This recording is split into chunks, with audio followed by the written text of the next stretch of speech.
Okay, so now that we've gone through and modeled our differential equation and we've gone through and solved it, we can now answer the 3 questions in the problem.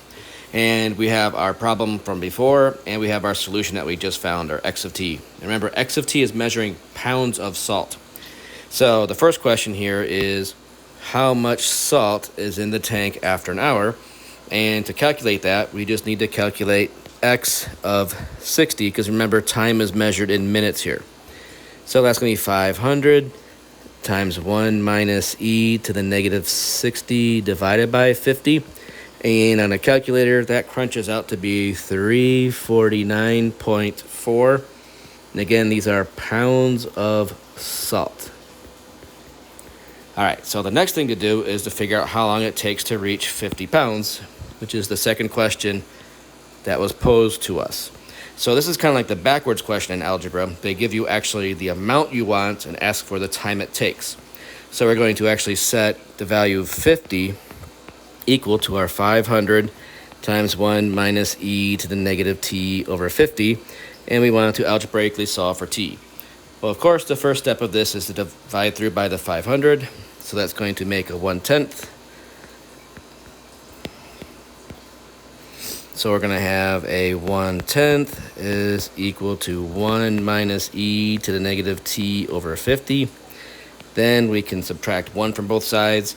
So 1/10 take away 1 is negative 9/10 is equal to negative e to the negative t over 50. Then we can multiply both sides by negative 1 and take the natural log of both sides. So that's going to take us to the natural log of 9/10 is equal to the natural log of e to the negative t over 50. And we know that the exponential and natural log are inverse functions.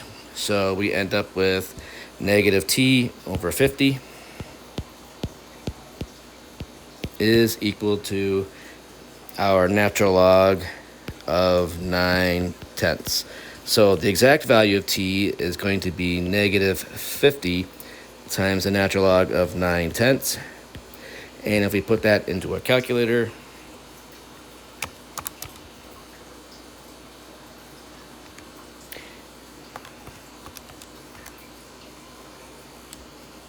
we get 5.26 minutes.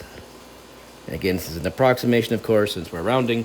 So it takes 5.26 minutes for our tank to contain 50 pounds of salt. And then the last question asked here is going to be the eventual salt content.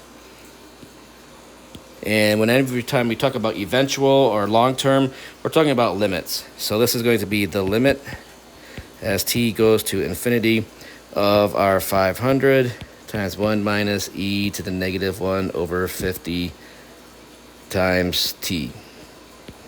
And we all know that a negative exponential is a decaying exponential. So this limit here is going to give us this last term going to 0. And so we're going to end up with just 500 times 1, which is going to be 500 pounds.